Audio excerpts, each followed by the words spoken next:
오늘의 시사평론, 대한민국의 시사 레이더 리엘 파트너스의 이승기 변호사 연결되어 있습니다. 자, 이승기 변호사님 안녕하세요. 예, 안녕하세요. 네, 자 오늘 첫 번째 이슈 뭡니까? 예, 오늘 첫 번째 이슈는 민주당 경선 연기론 극적 부활입니다.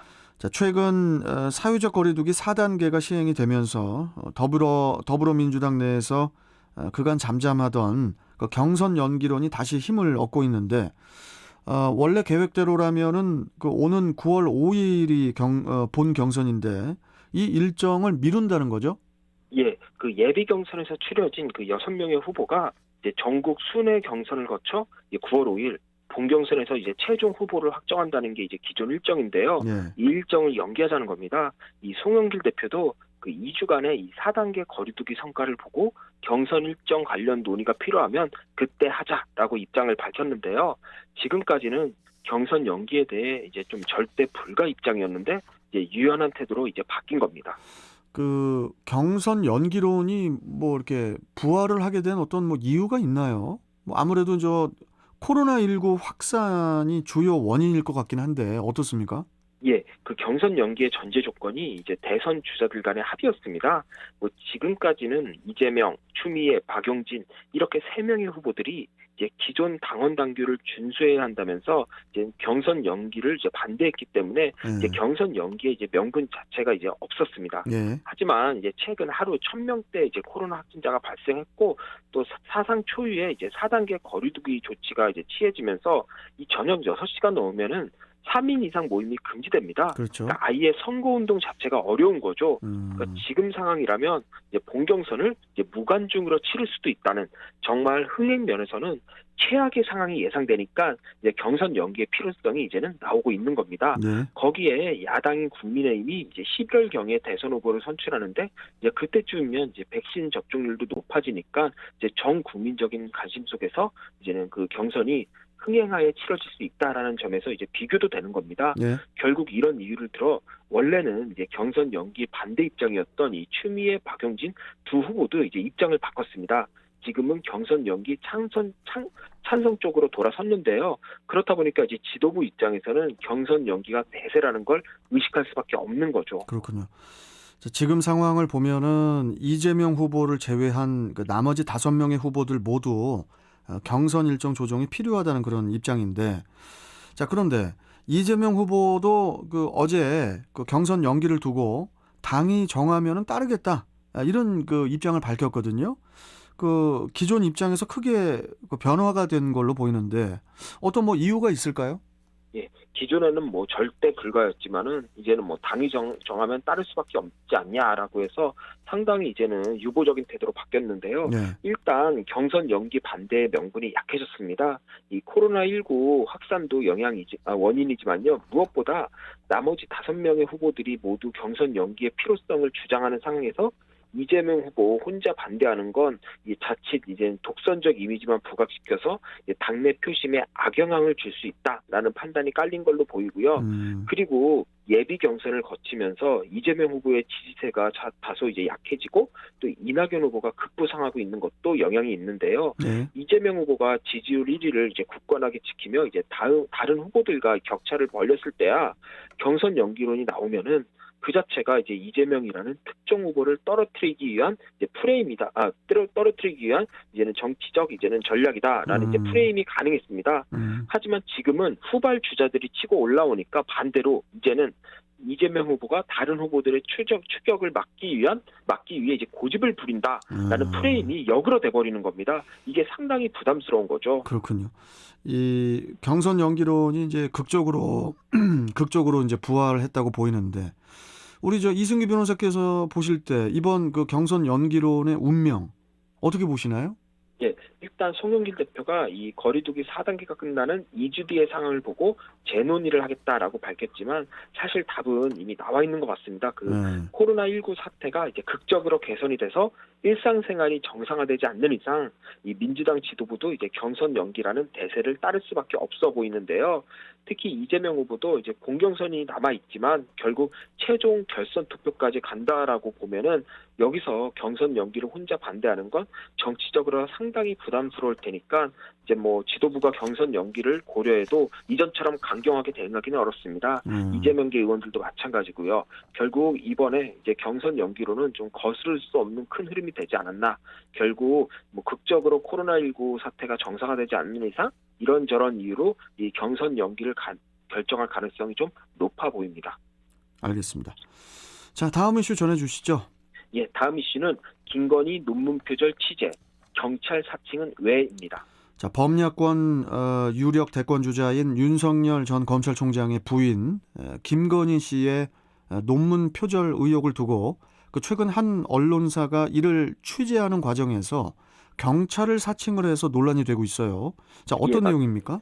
예, 지난 7일 그 MBC 소속의 취재진 2명이 이 김건희 씨의 논문 지도 교수가 살던 집을 찾아가 이 집 앞에 주차된 차량에 적힌 전화번호로 연락을 했습니다. 네. 이 지도 교수는 예전에 이미 이사간 뒤였으니까 현재 거주자가 이제 전화를 받았습니다. 네. 그러자 이제 기자는 이름을 밝히지 않고 이제 파주경찰서 경찰이다라고 하면서 지도 교수 이름을 대며 거기 사느냐고 물었는데요. 현 거주다가 그 사람은 이전에 살던 집주인이고 이미 이사를 갔다라고 말을 했습니다. 그러자 이번에는 어디로 이사 갔는지, 집 계약은 언제 했는지, 어느 부동산에서 했는지 등을 이제 물었는데요. 네. 현 거주자에 따르면 당시에는 잘 모른다고 답변했지만 이후에 이제 수상하다는 생각이 들어서 전화번호를 따로 확인하고 뭐 CCTV도 확인했는데 알고 보니 경찰이 아닌 이제는 기자였다라는 겁니다. 자, 일단 뭐 MBC 측에서는 그 공식 사과를 했고 해당 기자들을 업무에서 이제 배제 조치했다고 해요. 그리고 윤석열 전 총장 측에서도 해당 기자 2명을 지금 보면은 공무원 자격 사칭죄와 또 강요죄로 형사 고발을 했거든요. 예. 특히 이제 공무원 자격 사칭죄 성립 그 여부가 또 문제가 되는데 좀 어떻게 보십니까?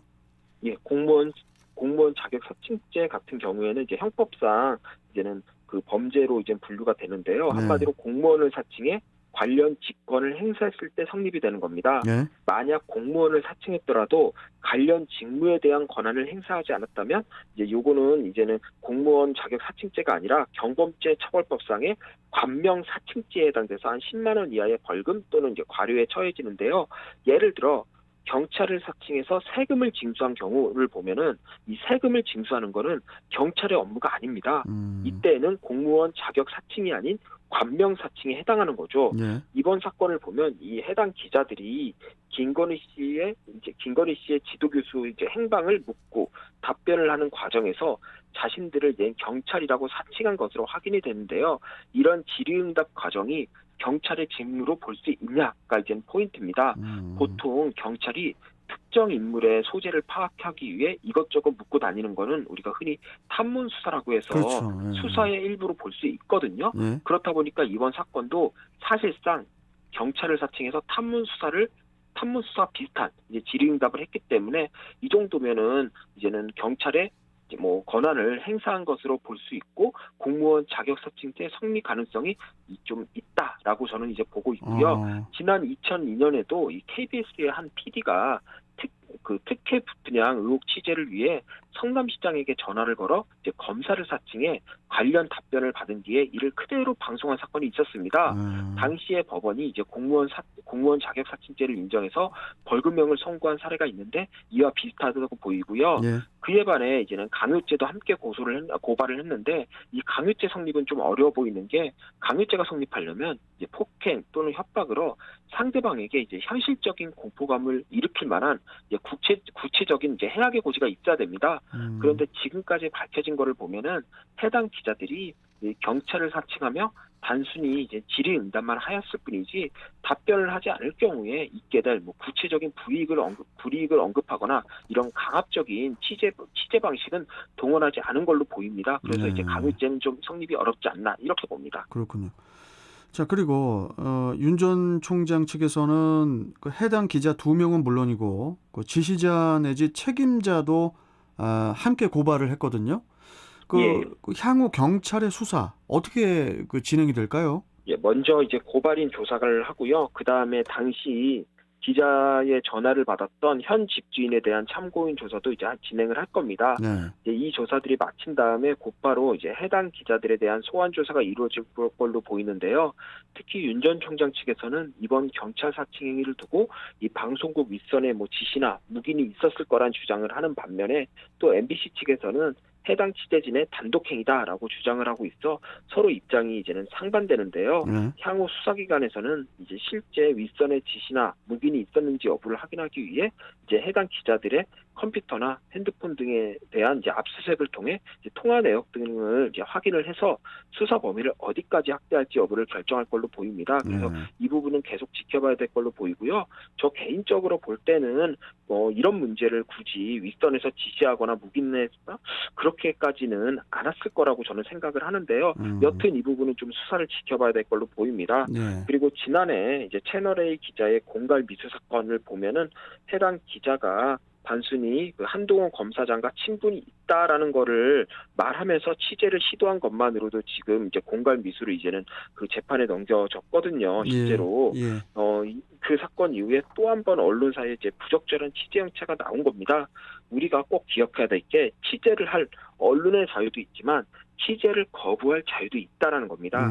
특히 취재를 위해 수사기관을 사칭하는 이런 불법적인 방법이 계속 허용된다면은 일반 국민들의 인권 그리고 취재를 거부할 권리가 크게 침해된다는 점에서 이번 사건은 뭐 법적 처벌 여부를 떠나서 좀 윤리적 측면에서 특히 취재 윤리의 입장에서 또 언론 윤리의 입장에서 좀 비판의 소지가 크지 않나 이렇게 봅니다. 자, 대선의 시간이 점점 다가올수록 이런 그 언론사들의 그 잘못된 보도 행태라든지 또는 가짜 뉴스들이 또 오르내릴 텐데 예. 좀 잘 우리가 걸러내야 할 것 같습니다. 예. 예. 자, 오늘 말씀 잘 들었습니다. 고맙습니다. 예, 감사합니다. 네, 자 시사평론가 리얼파트너스의 이승기 변호사와 함께했습니다.